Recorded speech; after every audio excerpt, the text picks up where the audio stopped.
السلام علیکم دوستو، کیسے ہو؟ امید ہے کہ سب خیریت سے ہوں گے۔ اللہ آپ لوگوں کو ایسے ہی خوش رکھے۔ آج بیٹھے بیٹھے مجھے پرانا دور یاد آ گیا، پرانا زمانہ یاد آ گیا۔ سوچنے لگا کیا خوب دور تھا، کیا خوب زمانہ تھا، کیا وہ زمانہ آج لوٹ کر آ سکتا ہے؟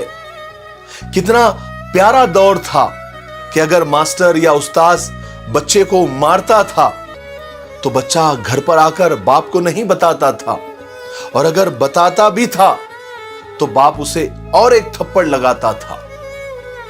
یہ وہ دور تھا جب اکیڈمی کا تصور ہی نہیں تھا۔ ٹیوشن پڑھنے والے بچوں کو نکما سمجھا جاتا تھا۔ بڑے بھائیوں کے کپڑے چھوٹے بھائی بڑے شوق سے استعمال کرتے تھے۔ یہ کوئی عیب کی بات نہیں سمجھی جاتی تھی۔ لڑائی کے موقع پر کوئی ہتھیار نہیں نکالتا تھا، صرف اتنا کہہ دینا کافی ہوتا تھا کہ میں تمہارے ابا جی سے شکایت کروں گا۔ یہ سنتے ہی سامنے والے کا خون سوکھ جاتا تھا۔ اس وقت کے ابا جی بھی بڑے کمال کے ہوتے تھے۔ صبح سویرے فجر کے وقت ہی کڑکدار آواز میں سب کو نماز کے لیے اٹھا دیا کرتے تھے۔ بے طلب عبادتیں گھر گھر کا معمول ہوا کرتی تھی۔ کسی کے گھر مہمان آ جاتا تو ارد گرد کے ہمسائے پڑوسی حسرت بھری نگاہ سے اس گھر کو دیکھنے لگتے تھے اور فرمائشیں کرتے تھے کہ مہمان کو ہمارے بھی گھر لے آئے۔ اور جس گھر میں مہمان آ جاتا تھا وہاں پیٹی میں رکھے فنائل کی خوشبو میں لپٹے بستر نکالے جاتے تھے۔ خوش آمدید اور اشعار کی کڑائی والے تکیے رکھے جاتے تھے۔ مہمان کے لیے دھلا ہوا تکیہ نکالا جاتا تھا۔ غسل خانے میں نئے صابن کی ٹکیا رکھی جاتی تھی۔ جس دن مہمان رخصت ہونے والا ہوتا تھا تو سارے گھر والوں کے آنکھوں میں اداسی کے آنسو ہوتے تھے۔ مہمان جاتے ہوئے کسی چھوٹے بچے کو 10 روپے کا نوٹ پکڑانے کی کوشش کرتا تھا تو پورا گھر اس پر احتجاج کرتے ہوئے نوٹ واپس کرنے میں لگ جاتا تھا، لیکن پھر بھی مہمان وہ 10 کا نوٹ دے کر ہی جاتا تھا۔ شادی بیاہوں میں سارا محلہ شریک ہوتا تھا۔ شادی غمی میں آنے جانے کے کپڑے کا ایک جوڑا الگ سے رکھا جاتا تھا جو اسی موقع پر استعمال میں لایا جاتا تھا۔ جس گھر میں شادی ہوتی تھی ان کے مہمان اکثر محلے کے اور پڑوسی کے گھروں میں ٹھہرائے جاتے تھے۔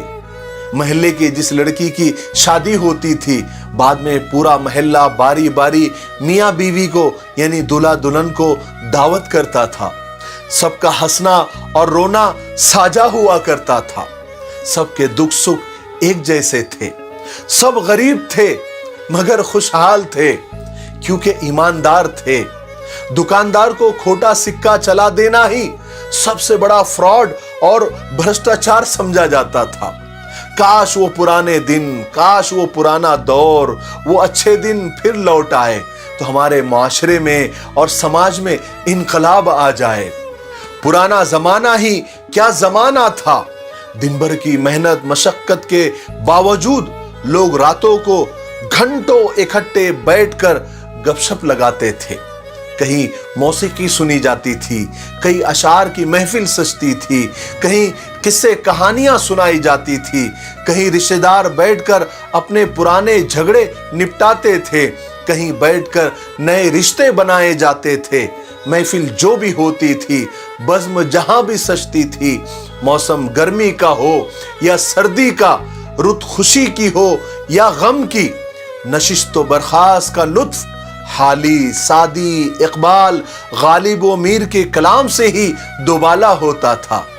آہستہ آہستہ ان سب کی جگہ کمپیوٹر اور موبائل نے لے لی۔ راتوں کی بیٹھکیں سکڑنے لگی۔ لوگ سوکھے پتوں کے مانند بکھرتے چلے گئے۔ بس یوں سمجھیے کہ انسان تنہا ہو گیا، اس کی محفلیں اجڑ گئی۔ غمخوار غم روزگار میں مشغول ہو گئے۔